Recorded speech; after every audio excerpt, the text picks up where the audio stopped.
How to create Google form.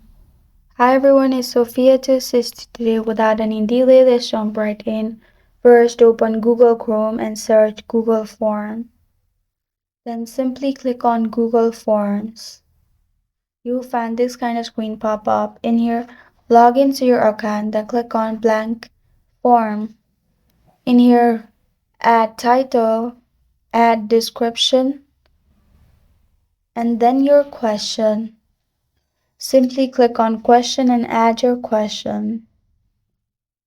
You can choose options for the answer as multiple choice, short answer, long answer, or anything else, as shown on this list.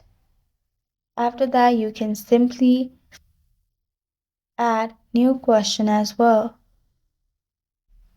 Simply click on delete if you don't want this page, or simply click on plus button to add another question. And if the answer is important, simply click on required. And then you're good to go. That's how to create Google Form. Thank you for joining me today. If this video helps you out, please leave a like and subscribe for more.